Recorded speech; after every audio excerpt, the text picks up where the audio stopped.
So we will start the workshop meeting for Monday, September 28th. And the first part of our workshop meeting started, this is just for the public's information. The board met starting at 5 o'clock, and we toured all of our facilities. Our principals and our community ed director gave us a wonderful tour of all of the facilities, and they really focused on what has taken place over the summer and what has taken place in particular for COVID prevention. Speaking for myself, and any other board member can chime in if they want, I feel very, very confident and comfortable and proud of our district and the measures that they have taken in light of COVID, and I just think that the standards that they've set within their buildings and the protocols they've set are to be commended. So I don't know if any other board members have any comments about the tour that they'd like to share.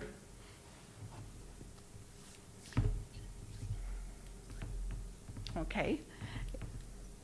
If not, then we'll move on to the second item, which is the CARES Act funding, and we'll turn it over to Superintendent Renee K. Stevenson. Good evening, Chair Polly, members of the board. Tonight, I thought it would be helpful for us to talk about some of the funding that our district has received due to COVID-19. As we have discussed, our district has received a certain amount of money and from various groups, and I thought it would be helpful to explain who that comes from, what the acceptable uses are for those funds, and how we have budgeted those funds to support our students and staff right now with COVID-19. So the purpose of this presentation is to provide an update. Our expenses due to COVID-19 in the areas of operations, wellness, and then academic needs, and then additional funding from the county, state, and federal agencies in response to the expenses with COVID-19 public health emergency. And that comes in the form of CARES dollars, ESSER funds, and GEARS dollars. And so I always like to start with this slide. You've seen it many times, but truly when we're thinking about how we map out the work and what our values are moving forward, we always ground ourselves with the academic needs, the wellness needs that we have, and then what are the operational components that we need to pay attention to. And so when you think about the expenditures for fiscal year 21, we have had fall preparation expenses. We've had our typical ongoing expenses as well as COVID-19 ongoing expenses. And then there are those expenses that we don't even know about yet that we are anticipating. I had one just today that was a new expense that we didn't know that we would have. Porta potties. I'll get to that later. General COVID-19 expense categories really fall within 4 categories. For us, staffing is an expense, the PPE that we're required to have is an expense, maintenance and cleaning supplies expenses, as well as technology and software licensing to support our staff and students. And then there are some of those potential expenses. Transportation is one of them, as well as unemployment compensation. We still don't know for fiscal year 20 what our pay-in will be for that. And so we can only anticipate what fiscal year 21 might look like. So for COVID-19 additional revenue, we as a Jordan School District received almost $670,000. And that sounds like a lot of money, and it is a lot of money. However, we have major expenses due to COVID-19. With CARES relief funding, the CRF funds, that was about $486,000 our district received. ESSER grant funds, about $107,000. GEARS funding, $22,000. Scott County also gave us a portion of their funds at $53,000. And then we did receive a small grant through our third-party billing provider at $900. And so I'm going to go through item by item and share with you some of the parameters for that. So I mentioned the CRF funds. That must be spent, the CARES dollars must be spent prior to December 30th. And we get about every 2 weeks an email from the Department of Ed saying, have you spent these? And they don't mean it's got a PO on it. They don't mean that we plan to spend it. It must be out of our account before the 30th. And in fact, they have even shared that if we haven't done that even before that, they will take the funds and give them to some other district that might need them. So they're very tight on that. These expenditures, again, are a result of COVID-19. The costs have to be those costs not accounted for in your current biennial budget, so it has to be something coming up because of COVID-19.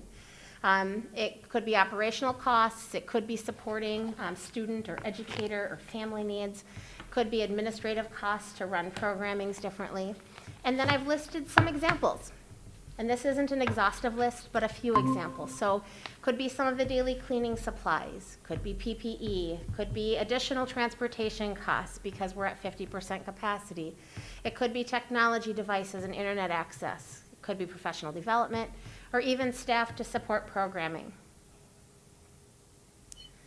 A similar story with the Scott County funds that we received. They also must be spent very early within our school year. November 30th is the deadline for those to be spent, and they were very much targeted as well to two areas, either additional expenses due to childcare costs. If you remember, as a district, within that executive order, we're responsible to provide Tier 1 childcare, or technology, which is how we will spend them. We have additional technology needs as well. And as many of these are required, we have to provide additional documentation to Scott County, just like we would to the Department of Ed. As for grants, that's the elementary and secondary emergency relief fund. We have more flexibility with how long we have to spend it. These need to be a connection to school, health needs, increased learning opportunities. We will spend these right away because we have expenses right away, as many districts do. Some examples that you could use these funds for: additional resources to address any needs at the school, training in PD for our staff, cleaning supplies, educational technology, mental health support, staffing, any unique needs that come up for our learner populations. And then GEARS funding, this is the Governor's Emergency Relief Aid. And again, we have more flexibility with how long we have to spend these funds. We will spend them this school year. And examples that you could use this for is technology, broadband needs, hotspot student devices, and then summer school transportation was a really specific thing that they put in there you could use it for. And then one of our employees who works with third-party billing saw that there was a grant opportunity, and we very much appreciated that she applied for that within our district, and we got $925 as well to support our students this year. And that has to be spent on any COVID-related expenses or sanitation.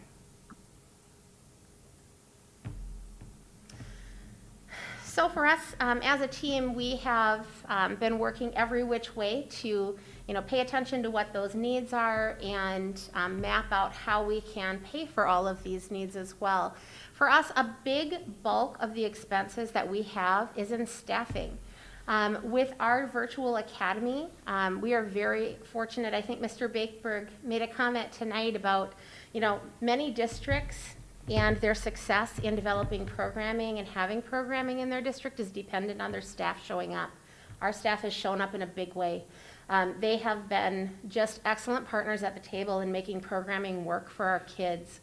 For our virtual academy, we have about 49 virtual sessions that we offer in our 7 through 12, which is really helpful, or our 5 through 12, excuse me. And then we have 3 full-time virtual teachers for our elementary students, and they're teaching multi-age, so they're responsible for 2 and sometimes 3 grade level sets of standards. So our staff has been excellent with that, and we were able to fund that within contract. Many districts have not been able to do that, so we've been very fortunate that our teachers have been excellent partners.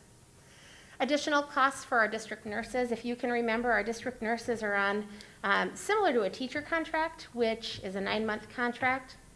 We really needed their voices at the table this summer and had extra expenses and paid them to work in the summer as well, so that they could support the planning and support the communication and any COVID needs that we have. And then additional preparation for licensed staff.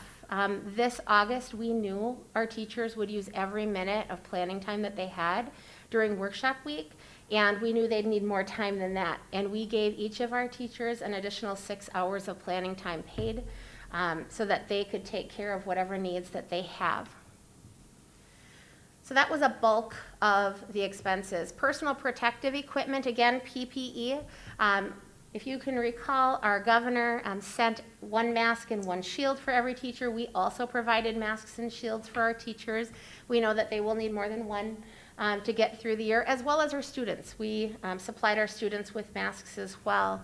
And the plexiglass that you see in our major common areas, as well as an expenditure that we had this school year. Maintenance and cleaning and building needs. We had many classroom building supplies, the floor markings that you saw that we will be continuing to replace as traffic hits them throughout the year.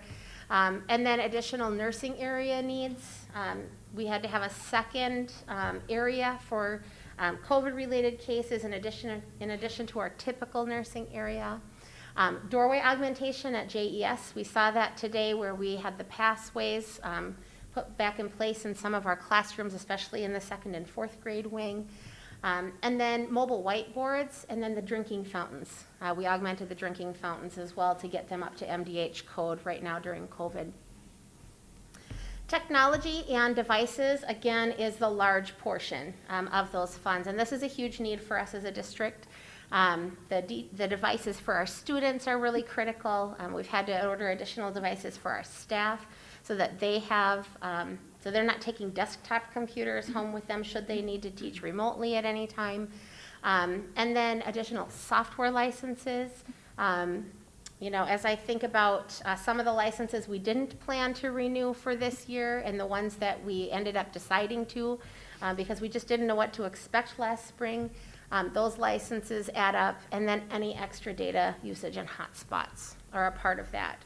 And so you can see already we are at the beginning of the year, and this is right now what we've got mapped out for our expenditures moving forward in this school year.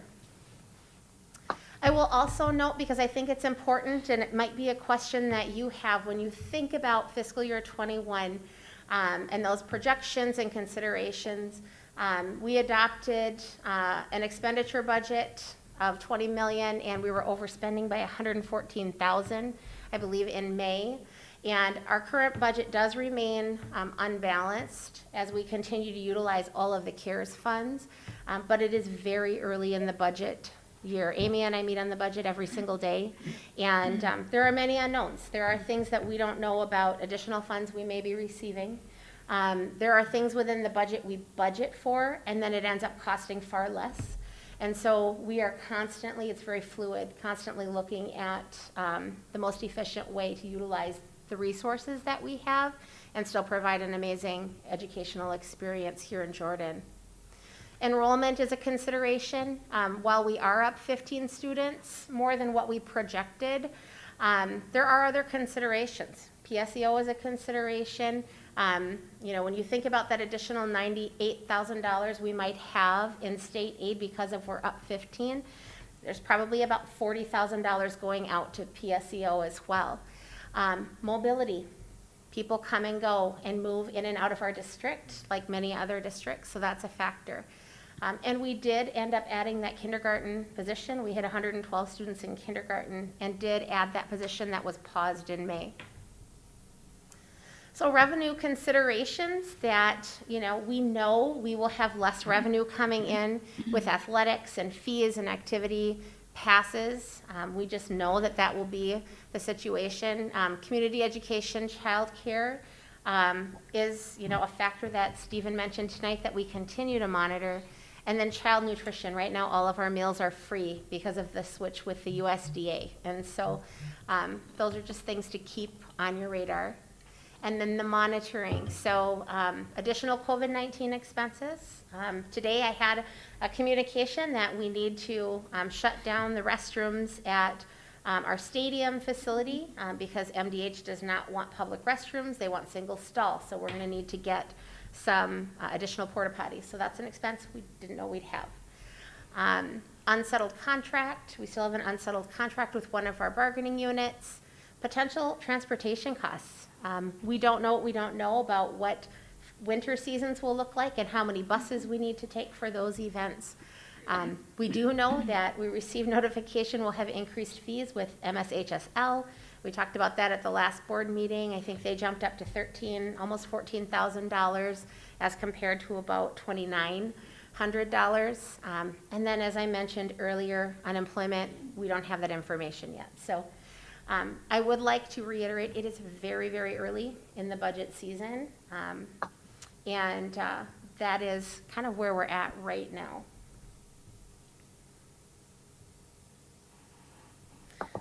So I'll open it up if there are any questions or things that I can answer or Amy can answer or information we can find for you and get back to you with. When do you know or learn about the PSEO expenses? Mm-hmm. So Amy and I actually met on that last week, and I wish I had that document in front of me. But so we have an agreement with some of our universities where kids go. And when that happens, it usually works out better for our district and we get to keep the state aid. And in some cases, a portion of the state aid goes to the college and university. And so when you think about all of the students that might take a class here or a class there, that's different than a full-time PSEO. Mm-hmm. And so it's all on the ADMs, and I feel like it was 5 ADMs, is that correct? 5.16 last year. Yeah, 5.16 last year. And I feel like it was about $46,000 that we anticipate that we will pay out to those universities. So from your perspective, Can you scroll? Of the other course. one? Thanks. This one or Yeah. this one? No, that one. Okay. so from the 600,000 or so, it looks like we've been able to successfully map out Yeah, how much funding we're gonna be able to get, how that's gonna be applied, correct. minus $300, which I'm sure we're gonna find pretty quickly. Yeah. Do we know though, or from an estimate of what is the global impact for COVID related to the school year? Because obviously it's gonna be Sure. much higher than 600,000. Sure. And so just going to your comment that you had before, where 600,000 might sound like a lot of money, but we're already in Yeah. a situation where we have budget challenges even before COVID. Yep. Now, on top of this, what is the magnitude of what we're Sure. gonna be, facing over this school year? So I will say this, it is a real challenge with the CRF funds that essentially it has created a funding cliff for December 30th. And many districts I've been in conversations with them over the last month and a half since we've known that we had those funds. And it's really challenging. For example, we would like to use many of those funds to cover some of the staffing costs. I probably have mentioned before, it is a requirement from the Department of Education that we provide a virtual option for our students. And I feel really strongly we are doing a great job with the virtual option we chose and not having our teachers simultaneously teaching kids and streaming at the same time, because I think that's really the best option we could have gone with. But essentially, we can only fund those positions until the December 30th paycheck, and then the rest we need to fund a different way. And so that is, I think, one of the things that Amy and I have been looking at. Which funds then can we shift to? Can we shift to the ESSER funds? Can we shift to some of the GEARS funds and expend those resources to the extent possible before we would look at any of our district budgets currently? In terms of the global magnitude, I don't think we can say for certain because we don't know what we don't know. Right now, with what we have mapped out, we believe those are the expenses we'll have, but again, unforeseen. Transportation could come in under what we've budgeted, or it could come in over. The unsettled contracts, again, that could come in where we budgeted. It could come in under what we budgeted or over. Right now, and again, it's very early, Amy and I feel that we will come very close to what we have as a district budget, but we will try to close that gap and end the year balanced. Right, but the effort, though, is that we're gonna have to find ways to be creative or cut costs to be able to get as Yeah. close to our budget as possible. Yeah, I think that's an accurate statement, but I want to be really clear when I say cut costs, that doesn't mean, because people hear that in the public and they think they're gonna cut staff, they're gonna cut, that isn't what we're saying. We're looking at what are the typical expenses we have right now, and seeing if there are other funding streams that we can explore to meet those needs. Do we feel that there's going to be other dollars that might be available through some of those channels going into the 2021 year? I think there's a very good chance that that could happen, but We just don't know. we just don't know, Rob. Yeah. Okay. But the biggest thing that we have at risk is the virtual academy, it sounds like, going into the second semester. We will fund that. We will fund that through. I'm just saying, that would not change in the second semester. It's just that we can't use these dollars to fund it. Yes, we might need to be more creative with the dollars that we're using and shift that out of CRF and maybe into some of the GEARS money or ESSER. So we've Okay. got the options. It's a matter of how do we code it within those. Right.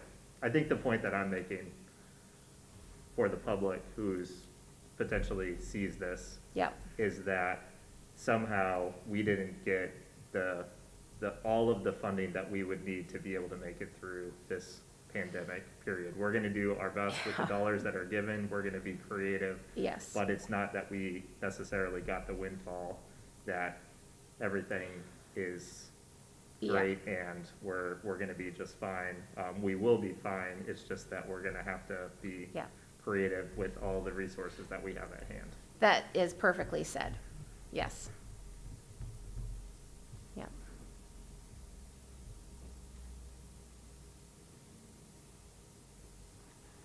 Any other questions or comments? Okay, thank Okay, you. Thank you.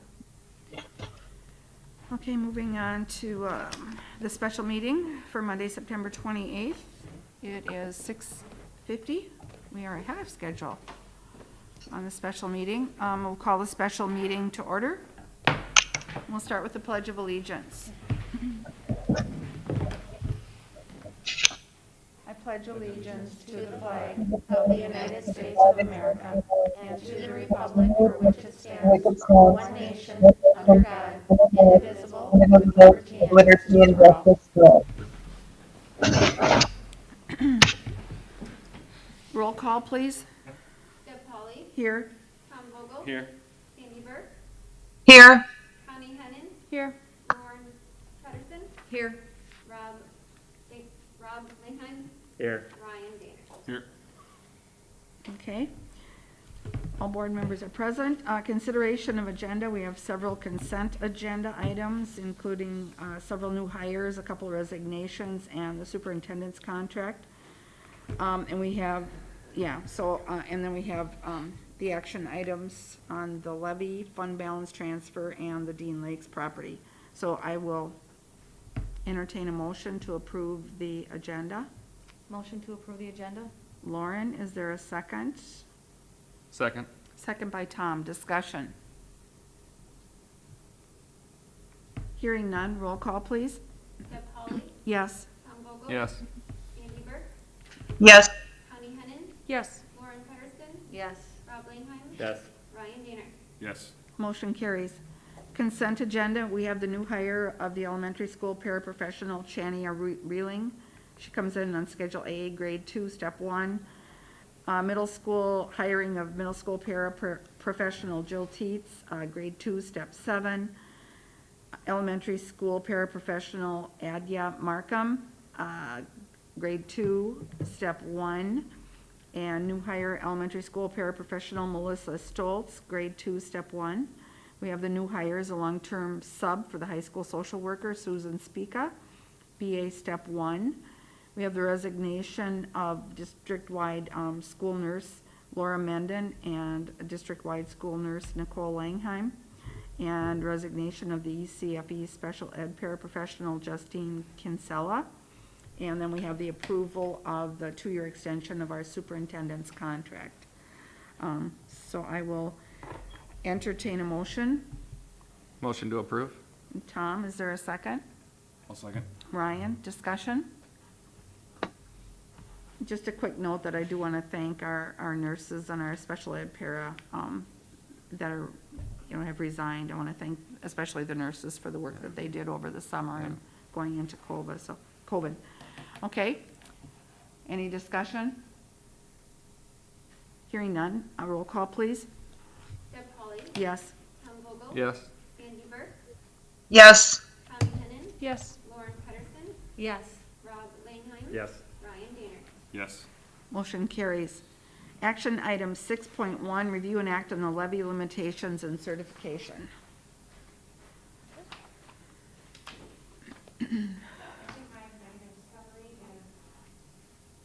is uploaded, so every year we have to certify the levy. It depends upon, so the levy is based on our health benefits, people's transportation, sparsity, building land lease, current year estimates, and then also our actual estimates, our debt service, and then our general community education system. So for right now, our district has to be, the levy has to be certified by September 30th. So I'm suggesting that we certify the max, which is what we've always done. At this point, our general education levy has seen a decrease of 2.63%, and our community education fund has seen a decrease of 4.98%. We have put some appeals into the debt service levy because I wasn't quite correct with our interest that's going into our refunding bond, but they're working on it. So we're still gonna certify the max, and we're working with Steve Pumper, who's also working with MDE to get it corrected, and it will be corrected by December when we verify the levy. So my recommendation is to certify the max, and we'll get the paperwork in tomorrow. So the correction that they have to do, what will that do to the levy decrease of the general fund? Will that do anything? It's not gonna do anything to the general Okay. fund or the community education fund, it's Okay. just the debt service fund. Gotcha. Okay. The way that the interest for the refunding bond was recorded in years past, Mhm. I never dealt with the refunding bond, and so we had, so Steve Comfort contacted me about it, and so he's talked to our auditors, and we sent a correction, and we sent an appeal letter up to MDE to get it corrected. Oh, great. Okay. Questions for Amy?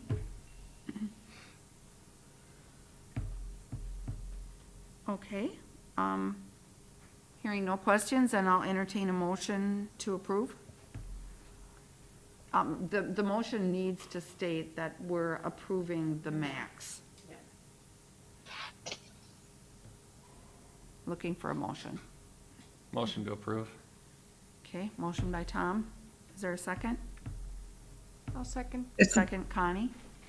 Okay, discussion or questions? The max, we are approving the max and not putting a dollar figure in, right?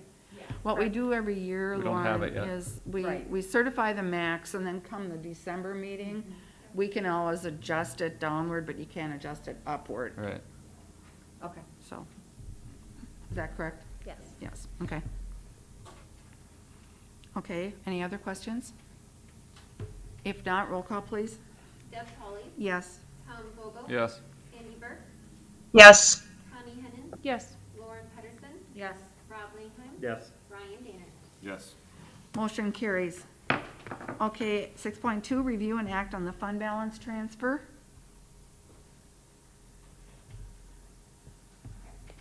So with the COVID pandemic, MDE has given authority to transfer funds out of restricted and reserved funds and into, we can do it into the unassigned fund balance, food service, and also community education services. And back in May, I got a letter from MDE, so there was, it's called the restricted and reserved fund for teacher development and teacher development evaluation. And this came about, this was a special finance code and a special restricted fund that came about maybe 5 or 6 years ago. And districts kind of had a hard time using it. And Jordan has a fund balance of $30,484.56. And so it's going to go way after this year. So MDE, the person in charge of those funds, emailed me and said that we could use them to transfer for COVID expenses. And that's what the dollars have to be used for. So I am recommending to the board that we transfer those funds out of that restricted and reserved account into the unassigned fund balance to cover some expenses that happened prior to June 30th. So when I do this entry, it's gonna be effective June 30th of last year. So we're gonna have, it'll increase our unassigned fund balance by 30,000 to help with the expenses that we incurred from COVID from March until June. So this is in addition to everything that we just reviewed during the work session. It's really not additional dollars, it's dollars that are sitting in the restricted fund balance that the district hasn't utilized, or a lot of districts have a hard time. But it's not a utilizing part it. of the 600,000 that we No, talked about. No, no. Okay. So will this affect our audited numbers at all? Will we have to redo our audit? No, this is Because- like for June 30th, 2020. Okay, So it's Oh, for the fiscal June, year okay. 1920, what we're auditing right now. okay, gotcha. Yep. Mm-hmm. And then you said that if we wouldn't use it by the end of the year, the 30,000 would go away. I don't know if So- I don't know if it would technically go away, but we can't use it. I got an email from the person in charge of that and said he's recommending that we transfer those funds Okay, in there good, if we're not gonna utilize them. okay. Okay, Out of curiosity, what would we have used them for? So it's a restricted fund, and I looked it up, so it's for teacher development and evaluation revenue that does not have an alternative professional pay system. Well, we have staff development dollars that we use some of those dollars for, and it could be used maybe like for evaluation tools, but for our district, that's really minimal cost. So and we have staff development dollars to cover those, so I'm thinking it's just best to transfer all. Well, hence the reason it's been sitting there for 4 years, Yeah, right. because we haven't found a good way to spend them. yeah, and I looked back in our records even before I started, and it's had this balance for 4 years. We never utilized it even since I've been there. So So maybe other districts have the same thing. Yeah. That's why MDE is saying, Yep. here's an opportunity to use it. So Mhm. why would we not jump on the bandwagon? Yep, So out of curiosity, to apply these dollars back in June versus this January, what's the decision-making criteria related to that? my decision-making was, or my decision was, it's gonna make our unaudited, or our audit for fiscal year 20 look a little better because we had incurred additional expenditures that we didn't plan on. Mm-hmm. And so when we bring the audit forward, instead of having that $30,000 in that teacher and development restricted reserve fund balance, it's gonna be in the unassigned. No, I totally get that, I understand that, I'm just saying, Yeah. in terms of, on a go forward, we know that we're gonna have a gap of funding the start of calendar year 2021. Yeah. Would we use the dollars there or use them kind of back for June expenses? More of just kind of an accounting perspective. Well, I mean, I guess, that's the decision. decision that the board has to make. There might be other fund balance transfers that we will be able to utilize in fiscal year 21 as But as your well. recommendation is, we had a gap back in June. Let's Yes. fill that. My recommendation And is then to we'll- let's date it back to June 30th, 2020. And then when next year comes around, or when we get closer to a revised budget, or June of 2021, then we'll see if we We'll need to tackle do that when other we get fund there. transfers as well. Okay. Understood. Thank you. Okay, other questions? Okay, then I will entertain a motion. So moved, Mrs. Sandy? Sandy made a motion, is there a second? I'll second. Second, Rob. Further discussion? Hearing none, roll call, please. Deb Pauley, Yes. Tom Vogel, Yes. Sandy Burke, Yes. Connie Hennon, Yes. Lauren Pedersen, Yes. Rob Langheim. Yes. Brian Danner. Yes. Motion carries. That actually, also just to note that was a resolution. I did not read the whole resolution, but it's in your packet, so. Okay, moving on to 6.3, thank you, Amy. A review and act on the resolution relating to the Dean Lakes property acquisition. This is Southwest Metro. All right. Superintendent Renee K. Stevenson. Well, good evening again. Tonight, I will share some information on the proposed Dean Lakes building and bring forward a resolution for your consideration. So Jordan Public School District is a founding member of the Southwest Metro Intermediate District, and so Southwest Metro. And Southwest Metro owns and leases space to provide special alternative and career and technical adult basic education, as well as mental health services for the learners of all of its member districts. Southwest Metro is at or very near full capacity within all of its current sites. So unlike other intermediate districts and most cooperatives in the state of Minnesota, Southwest Metro does not place eligible students on a waiting list. Even if they're full in their programs, they have a zero reject policy. And that's very unique. I actually don't know of any other that has that policy. The only way to retain a zero reject model is to make sure that we've got adequate space for the programs that are having students referred. So as Chair Polly and myself have shared previously, a task force, including member district board members and superintendents, was convened and recommended purchasing an existing building located at 4601 Dean Lakes Boulevard in Shakopee. And over the summer, it was kind of a journey with that. At one point, we thought we maybe wouldn't have the opportunity to purchase that. And then an agreement that they had with a potential buyer fell through, and they re-engaged with the Southwest Metro Group. And so we are where we are today. So purchasing Dean Lakes would allow Southwest Metro to move all programs from the Valley Green Workforce Center in Shakopee to Dean Lakes and sell its interest in Valley Green. It could move the programs that they have at Town Square as well to the Dean Lakes area, and then they could end some of those leases and then add additional space for growth well into the future, because that zero reject model is really important.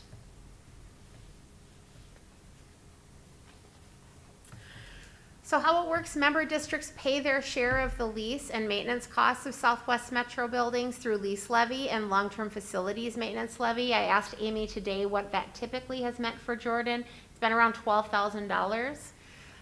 And the district share is calculated by the annual usage of Southwest Metro programs as measured by student attendance hours. Annual costs, lease and maintenance associated with Valley Green and Town Square Mall would be redirected so that it would fully pay for the annual loan payments and that purchase of the Dean Lakes property. So local impact to member district taxpayers will be a zero net change. I think that's really important for our public to know, that the current portion of the local property taxes paid and leased by Southwest Metro and the maintenance would not change. So it would be cost neutral.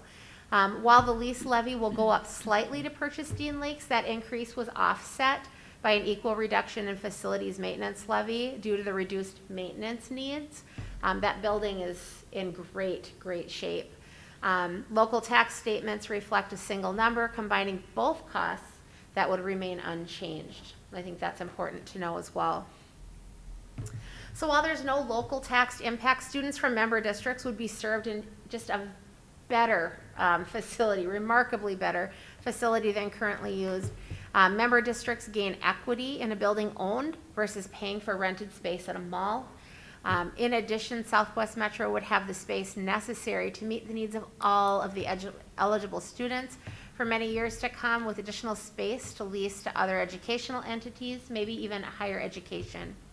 So this building brings the added benefit of college and university offerings for the greater Scott and Carver areas in the region as well.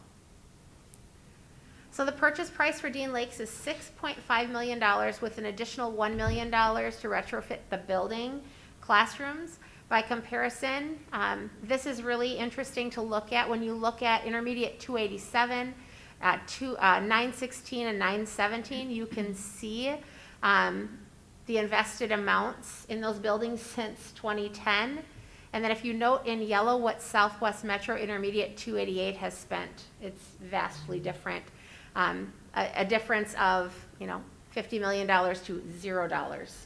Who are those districts? 287, 960, There's four 917? intermediate districts. There's, in each of the quadrants of the Twin Cities, there's the northeast and the southeast, or But southwest. who are some sample districts that are in each of those quadrants? So I want to say 287 is up by North St. Paul in that area. 916, I think that's northeast, that's right above us, I think, yeah, isn't it? you know Or what, what? I'd have to look it up. I don't want to respond inaccurately. Northwest. Yeah, So that would be like Brooklyn Park, Brooklyn Center. yeah. And those dollars are just like for maintaining existing space that they've got facilities in, or? It's what they've invested in facilities since 2010. Okay. So I'm sorry. Sorry. I have a question. I thought we made some improvements in the building in Jordan. I thought that we invested some money in that. Am I incorrect? I think that is not in loan amounts. I think this is what people Right. have borrowed Oh. in loan amounts. Gotcha. Thank you. You bet. And so the below market value sale price of the building, coupled with historically low interest rates, allow Southwest Metro and its member districts to have a greatly improved learning space, consolidate from a 2 to a single location in Shakopee, and add space for anticipated growth at no additional cost to our member district taxpayers. And so tonight, the joint powers agreement before the board commits local school districts to pay its share of the building as determined by annual usage of Southwest Metro programs and documents. The ownership share of the building held by each district should the building be sold in the future. And that's a picture of the building. And just out of curiosity, within the Southwest Metro, again, where are all of their locations within our quadrant? So obviously this is the Shakopee site, but where else do we have What, places? Valley Green? Well, we've got Valley Green, we've got St. Bonnie, we have is that an ALC up there in the Catholic school, I believe? We've Yeah. got a, up in the Buffalo area, we have a, horse farm. Yeah. That is part of the program. ALCs, I think the one in Waconia, we don't have anymore, do we? You know what, I'm so sorry, I don't know the answer to that. Yeah. Let me- Well, we have they're kind of all kind of spread They're all out. over the place. Got it. Geographically, We do yes. not have Waconia anymore. Pardon? Okay. There's not a one in Waconia anymore. Oh, there isn't, okay, I didn't think there was. No, there Yeah, isn't. They had taken over Nope, their. they used to. Yep, that was a part of Carver Scott. Right, Even, Rob, even in the mall where I work, there's different clumps where space became available. They just kind of Right. made a school, and then Got they it. made a school, Yeah. and then they made a school. So as far as trying to secure entrances and exits and keeping This makes it people really safe, hard. it's crazy. Yeah. Yeah. let's look That's And you what- have a movie theater in the middle of it. that's one of the Right. biggest Yeah. things, is the safety of the kids, especially, some of the needs of the kids in the town square building. They had so many different problems with the entrances and the exits. They've got the day treatment program there, reflections program, the ABE program is out at the CAP agency where their headquarters are, transition program, so these are kids that need protection. I don't know how else to say Yeah, it. that's a good way. And to get them under one roof, Either one. is just gonna be such a benefit, and for those of you that have toured it, did you get to, Renee? No, but I Oh. get to, I think Chad tomorrow, I don't know, Chad's taking me on a tour somewhere. Yeah, Yeah, Wednesday. The Okay. opportunities for bus, drop-offs and stuff at the building are just incredible, so. I wanna go on that tour so bad, I miss it every year, because I just can't fit it in, and I wanna go.